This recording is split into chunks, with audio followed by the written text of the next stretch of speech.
Hello, dear friends.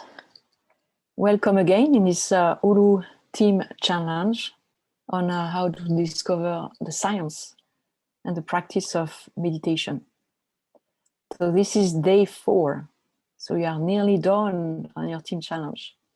I see a lot of activities in the chat. Thank you for reading the newsletter and for those who couldn't join during the live session, watching the replay. So today we're going to talk about how meditation and mindfulness is helping us increase our emotional intelligence, develop our science of friendship, and we will talk about what is it, science of friendship, and also a sense of diversity and inclusion, actually being a strong supporter of diversity and inclusion.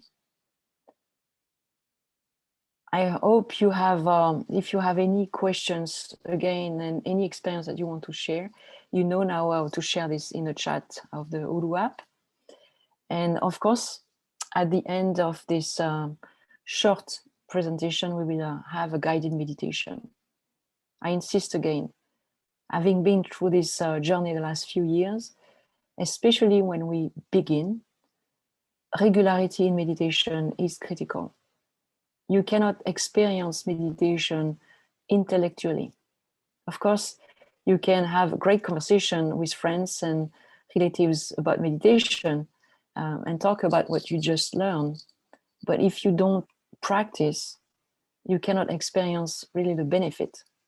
It's like if I was talking to my family about guitar and Carlos Santana, but I don't practice, I will never be Carlos Santana if I don't do it. So it's better to have great goals and practice every day, even a few minutes. And regularity will help your brain to get into the habit of meditation. So let's talk a few minutes about emotional intelligence. Let me share my screen to help get into this topic. Emotional intelligence. I'm sure all of you have heard about this. I'm not sure how much you paid attention to this as a tool and a skill that you can develop. You remember yesterday we talked about the fixed mindset and the growth mindset. I have been knowing many people who believes that emotional intelligence is something you get as part of your birth, a talent. It's in your DNA or it's not. And I know many people who were not motivated before meditating, by the way, to think, I could develop my own emotional intelligence. I realize I'm not really aware of my own emotion. I'm not really paying attention to the emotion of others. So emotional intelligence is the ability to understand and know about our own emotions. When I feel anger, when I feel fear, when I feel even sometimes a deep joy. It's easier when it's the joy, but the others are sometimes difficult. When I am frightened or when I have envy, flowing in my blood, but I don't want to acknowledge it.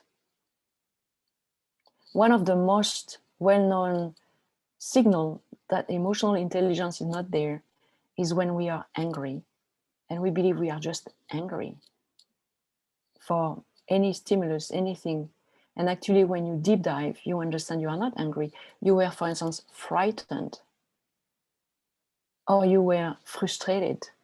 And this emotion, translated into anger. So when we know better our emotion, we can understand them and respond, decide how you want to respond to it, how you want to let it go, and so on. And you know how you behave also in front of people. So it's very important when you are with people, when you are at work, when you are with a client. So critical emotional intelligence. And that's why you can see that in the business, very famous, CEOs have talked about it as a key part of how we can develop ourselves. And we usually say that IQ, intelligence, so your intelligence quotient, make you hired in a company, but EQ, emotional quotient, make you promoted. It's how you adapt and how you understand the emotions of others, how you understand how to motivate a team, a colleague, or your own employees will make you successful. So emotional intelligence is critical. You can be the best person at mathematics, at analytics, at coding, but if you don't have the emotional intelligence, you will never be able to really work with other people effectively.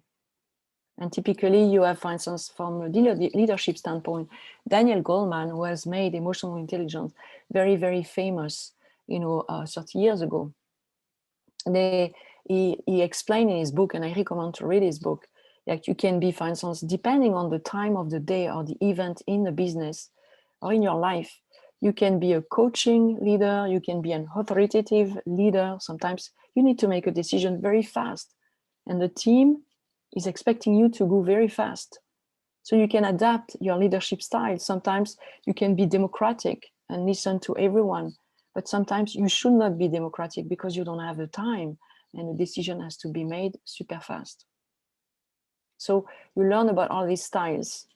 When you meditate and when you practice mindfulness, you become aware of your own emotion, and then you can pay attention to your emotion, work on it, and develop your ability to vary the emotion that is needed at some point for yourself and for the people around you. And of course, all of this comes with empathy. You really put yourself in the shoes of others. When you are with others, you develop this skill, this ability of being full of empathy for others. So if you believe you don't have the capability or you are not in that style, you should just consider reprogramming your belief. Everybody is able to be great at emotional intelligence.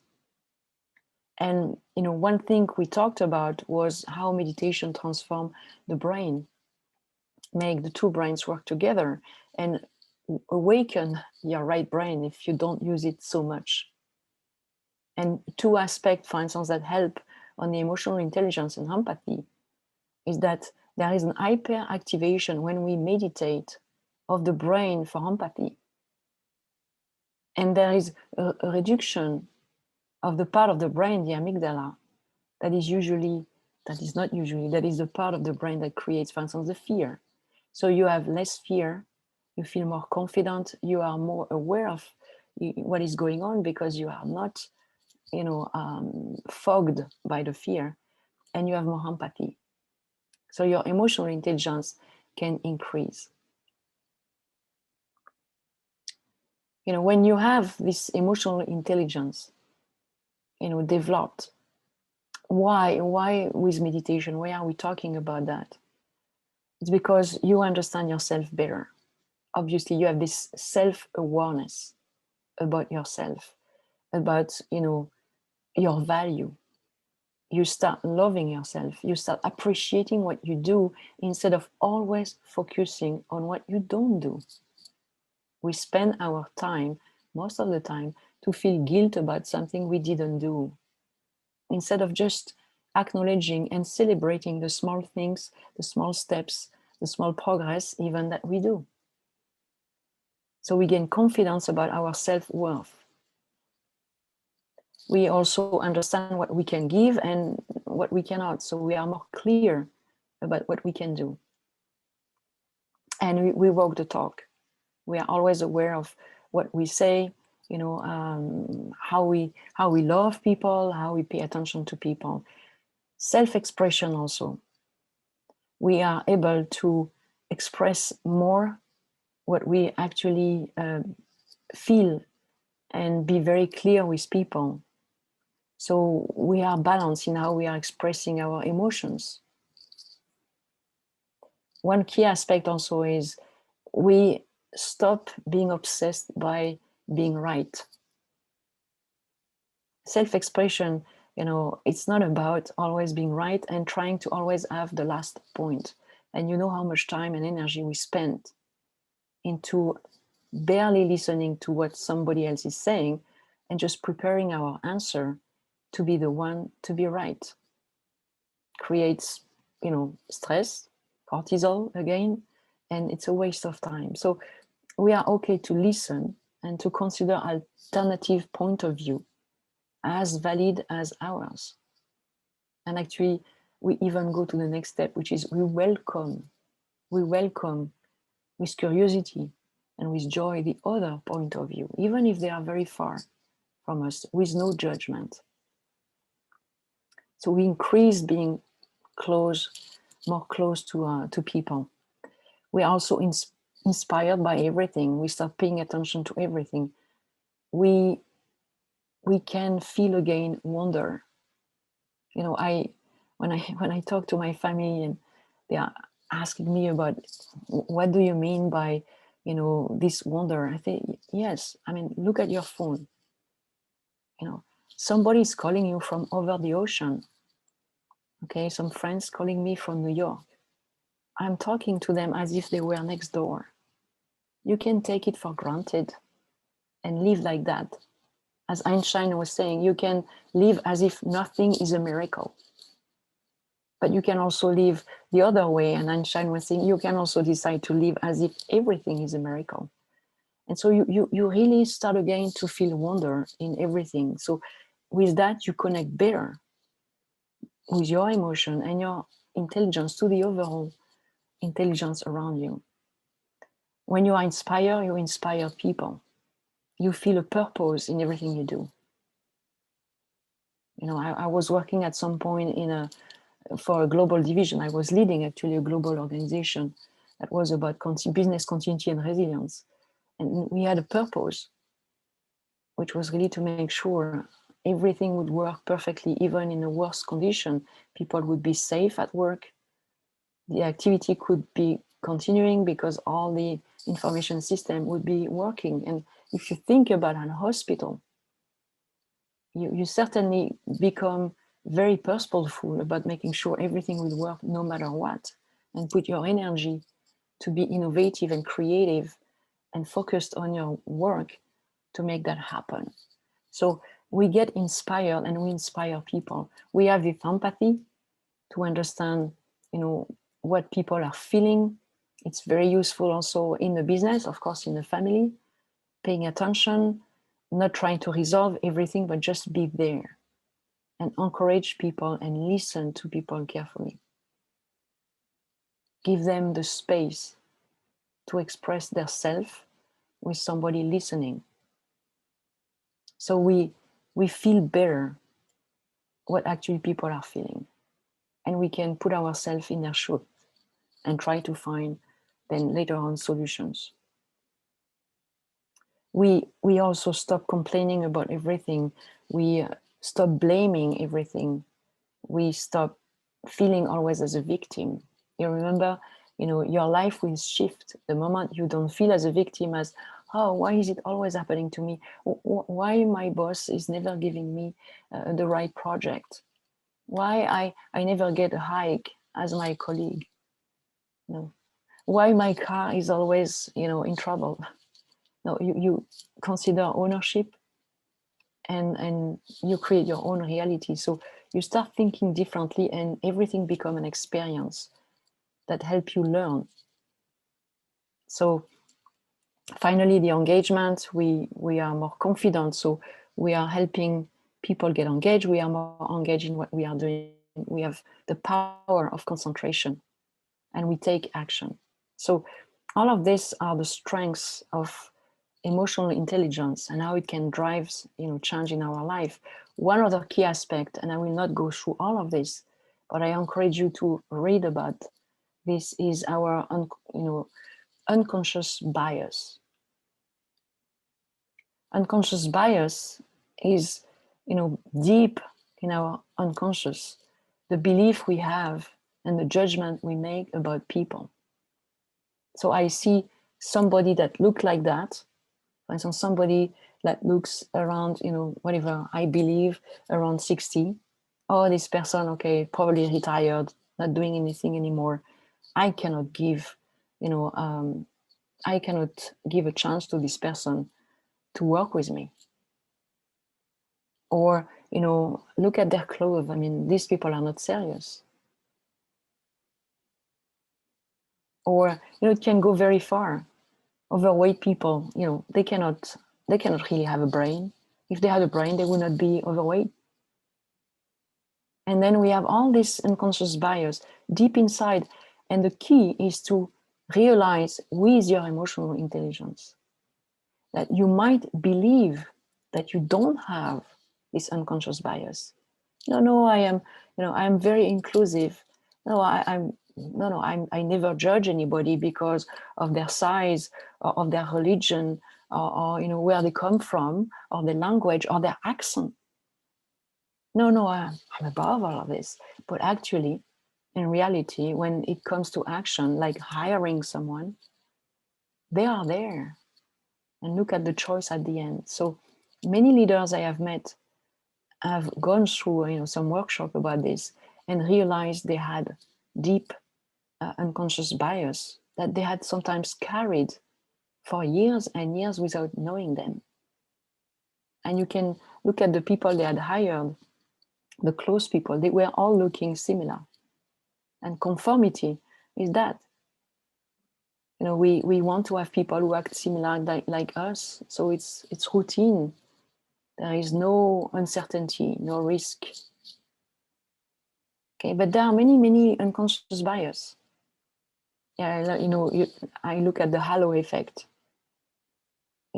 We think somebody is wonderful just because we have been reading an article about this person that maybe, I don't know, somebody went up the Everest. So because this person went up the Everest, you say this person is wonderful in all the way. Okay, and I'm going to hire that person, but maybe that person is wonderful, but not able to do some analytics. I don't know. It's not a way to qualify, for instance, somebody, for a job. It's not because you run the marathon of New York that you're really good at talking to clients. Okay, so it's all the things that is deep inside and that we usually don't talk about, that we can get access to with mindfulness and meditation. And then we can change them, or at least be aware of them, really aware of them. And again, respond and decide instead of reacting. Very, very key concept. And of course, this is going directly to the next topic, which is, diversity and inclusion.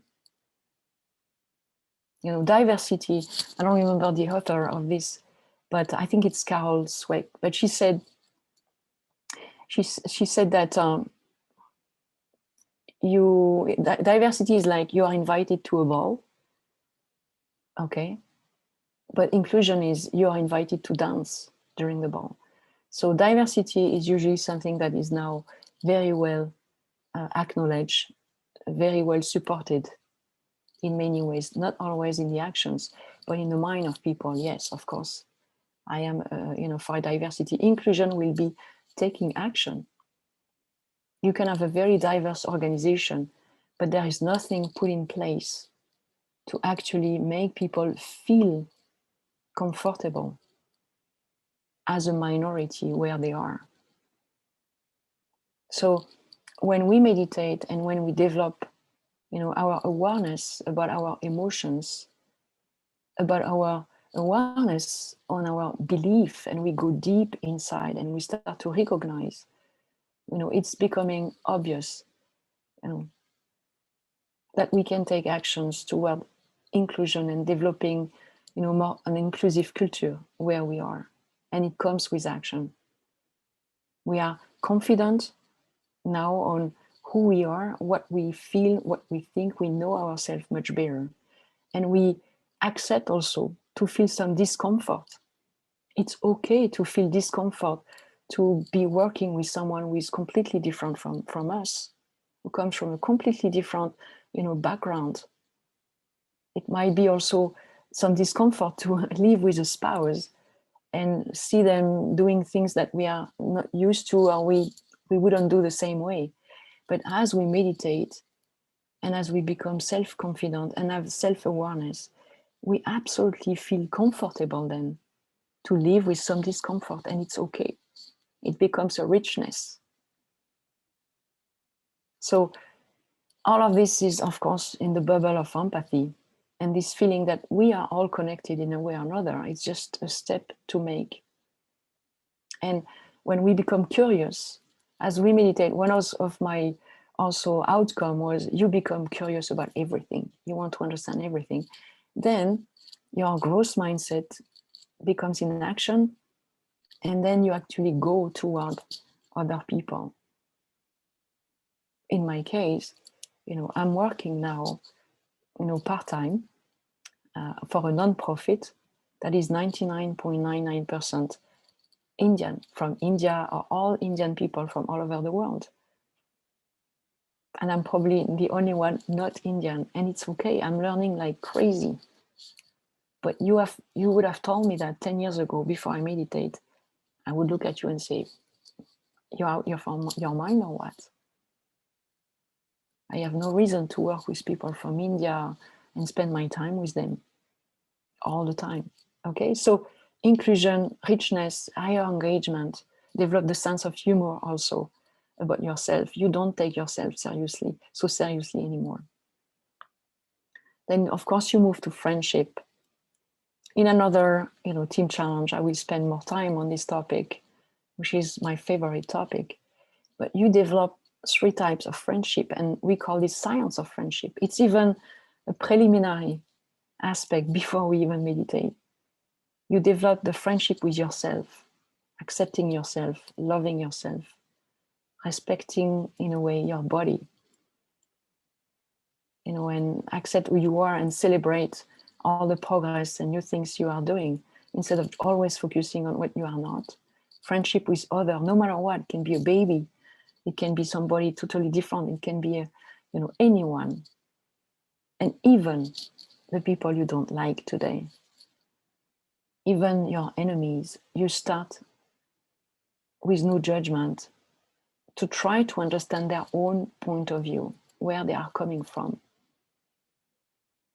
One good friend told me a very good tip. Before you enter a meeting with somebody that you feel will be maybe, it's going to be conflictual, it's going to be difficult, you believe that this person may not like you so much, you just spend 5 minutes breathing, closing your eyes. It's a short meditation, and just fill yourself with love for that person. I gave that tip a while ago, which come from this very good friend. And, one very high executive in a company in India told me that now he's using it, and it's very powerful.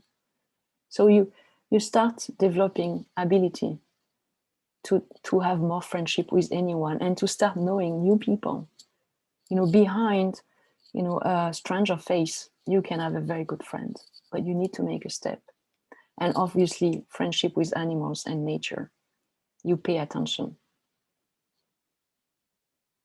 So it starts with yourself. And we talked about this. So the first key step will be to know yourself, to appreciate yourself, to focus on what you do, to, as you are doing, take new decisions to learn a new skill, take new challenges, so we can improve our lives. With that, let's move to our meditation. Paying attention to ourselves. So we just sit comfortably, again, on the floor, on a chair, on the sofa. You can darker the room if you can. If you are in nature, it's great, absolutely great also. And we're going to observe our breath. You will cross your hands, fingers into fingers, relax your body. You can cross your legs at the ankle if it's comfortable for you. So you create this circle of energy inside yourself. And above all, don't fix any goal to your meditation. It's just a process of being an observer, a witness. No judgment, no interpretation. Every meditation is a good meditation. So I will launch the music.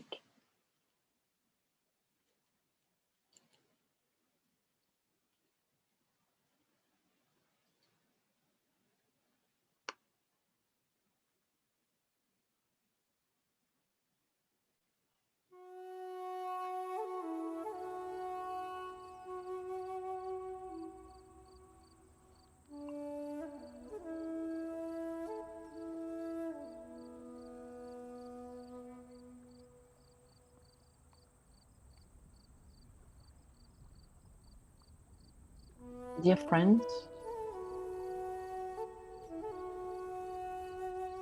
let's start with a short body scan to help relax our body and empty our mind. First, take a deep breath, breathing in, breathing out. And another one.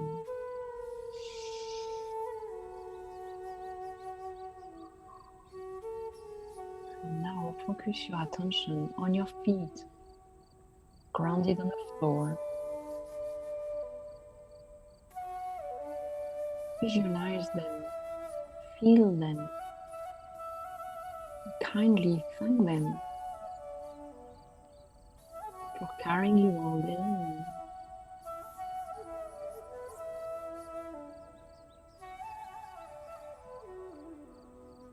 Then move your attention to your knees, bent on the chair or on the floor, and make sure both legs are totally relaxed.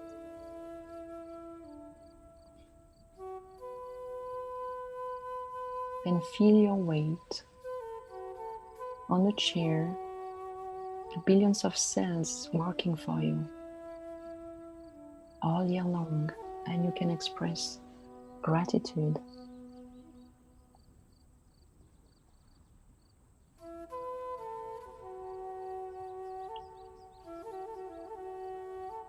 Relax your face, relax your eyeballs, the ears, the jaws, and also the tongue in the mouth.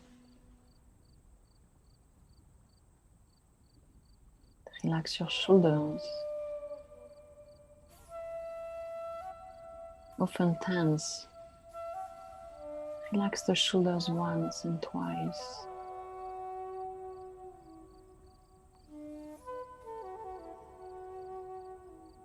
Stay with your breath.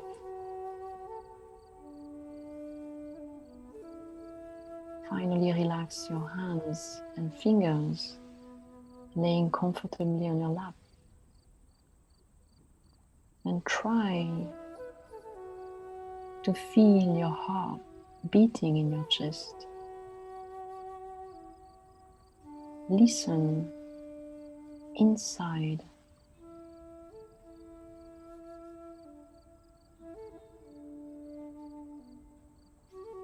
Your heart is the seed of all emotions.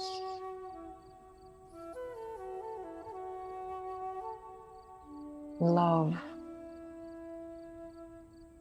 gratitude, compassion.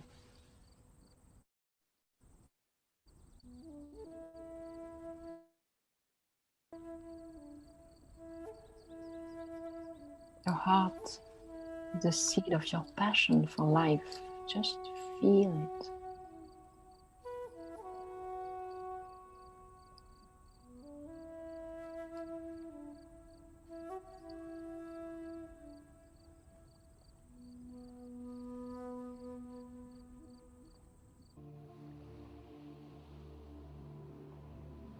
Now, dear friends, Let's move into our breath mindfulness meditation. Just be with your breath. Be the observer of your natural, normal, peaceful in-breath and out-breath.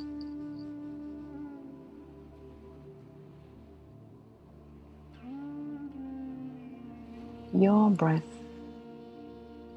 is your best friend, your unconditional, loving friend, always with you, wherever you are, days and nights.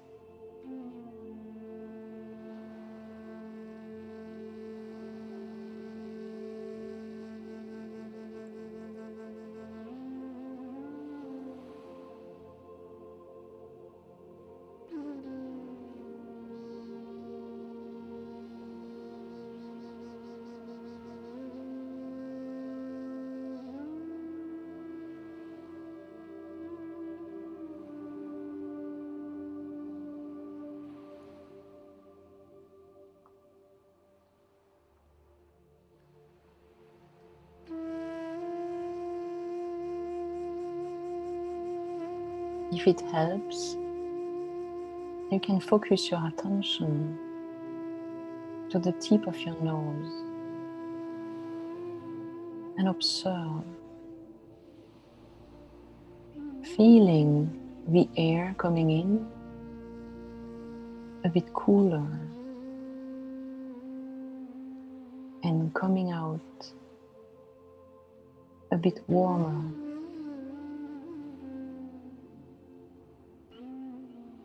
At this stage, the only thing moving inside you is the flow of the air coming in and out of your nostrils.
If arriving thoughts are distracting you, that's okay.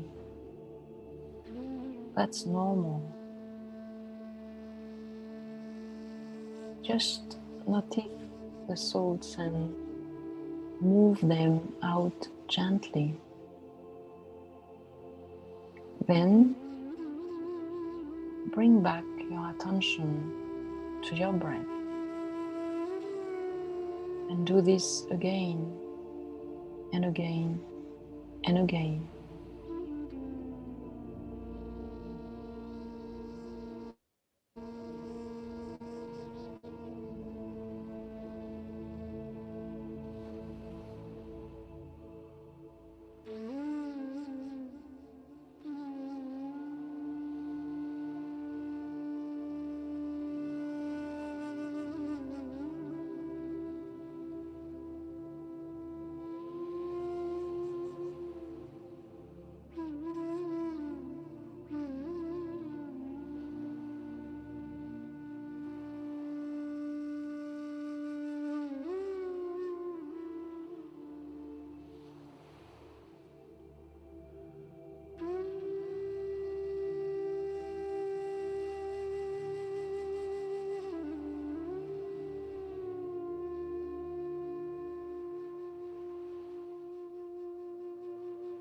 as we meditate all together in this powerful group meditation, we are doing the activity of not doing,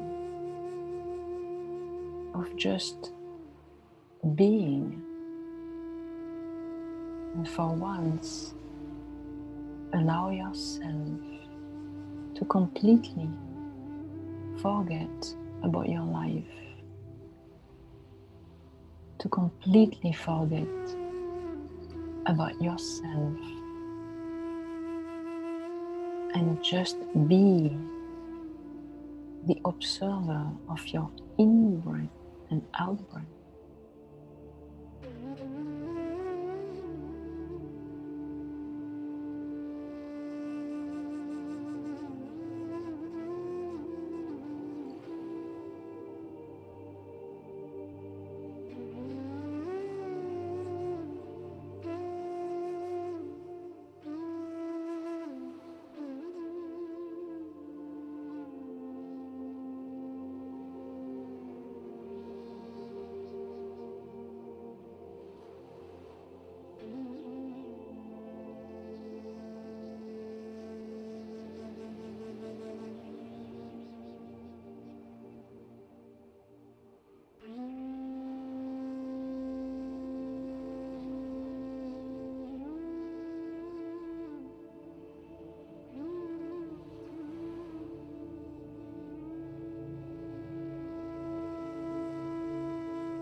Become one with your in-breath and out-breath, and allow yourself slowly and slowly to become lighter and lighter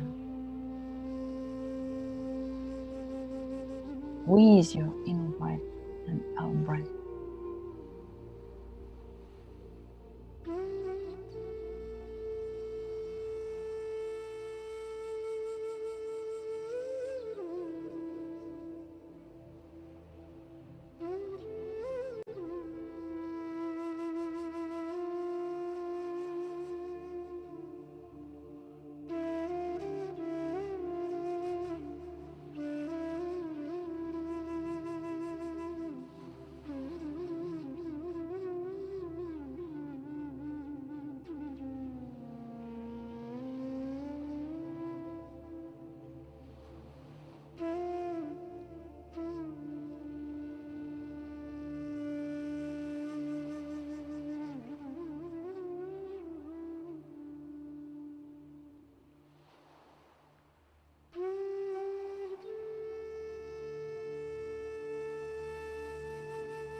As your mind is getting quiet, notice if you can feel any sensation in your body. Be with your breath.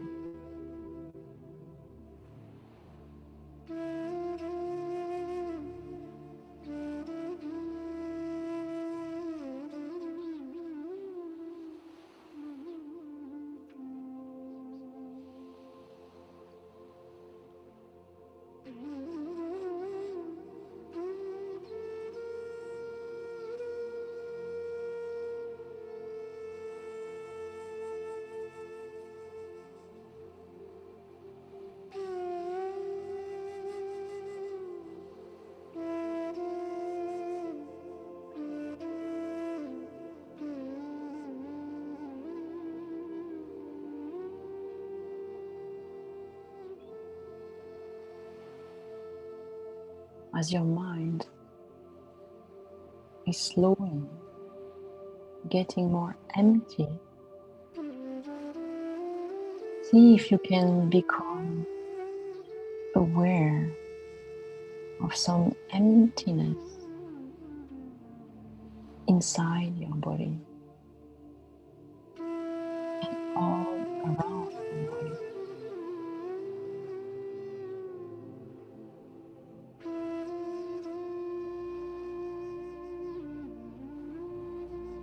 Emptiness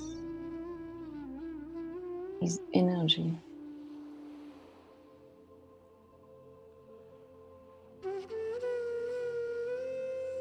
We are less of matter and more of pure energy.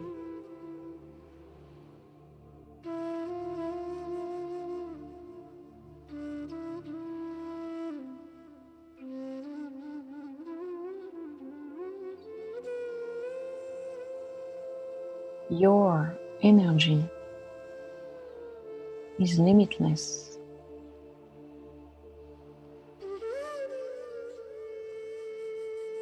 You are limitless.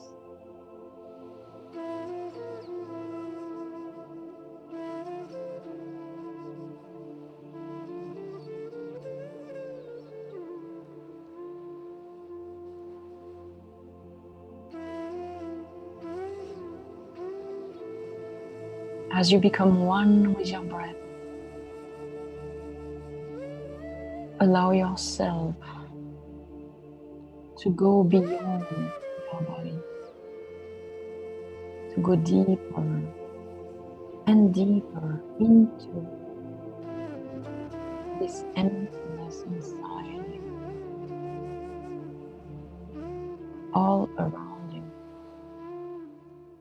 where there is nobody, where there is no one, nothing,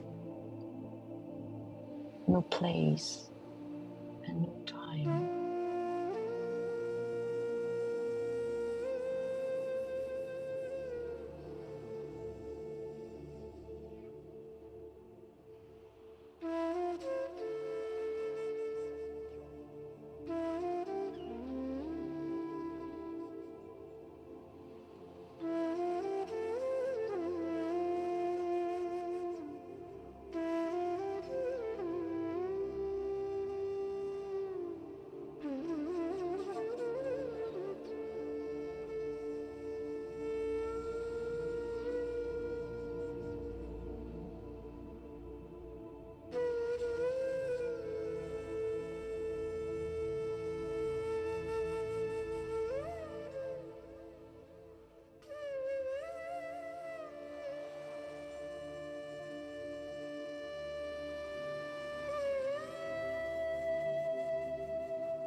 Now, dear friends, let's express deep feeling of gratitude, such a positive emotion, increasing our level of positive energy. This is the highest level of receivership. We can always be grateful for our family, our parents, grateful for our friends, grateful for our colleagues, teammates, our teacher and mentors.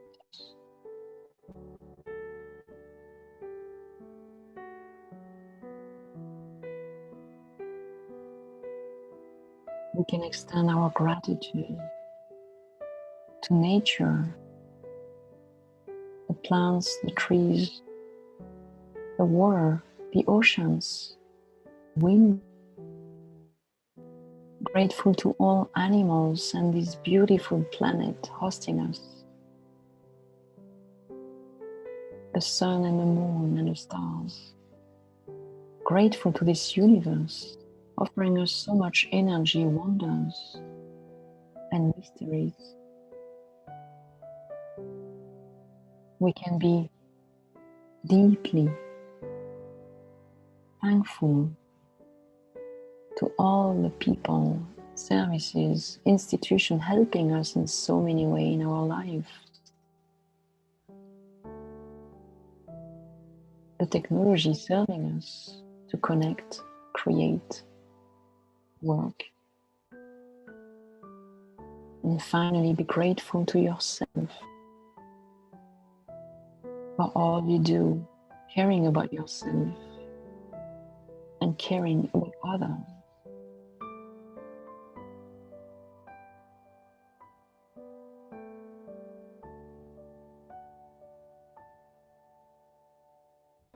I'm so grateful. I'm so grateful. I'm so grateful. I'm so grateful. Keep your eyes closed.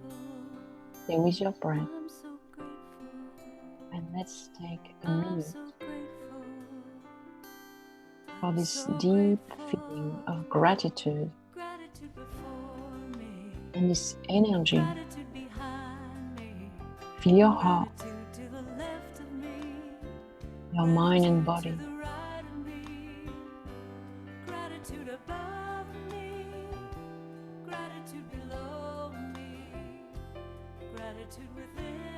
Reconnect slowly with your body. Relax. Reconnect with your surroundings, sound. And whenever you are ready, you can rub your hands on each other and put your palms on your eyes gently. Count 5, 4, 3, 2, 1. You can open your eyes. Welcome back.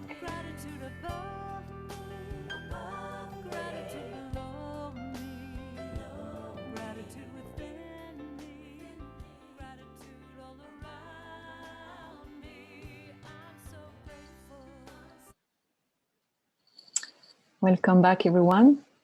I hope you had a great meditation. We'll talk again tomorrow.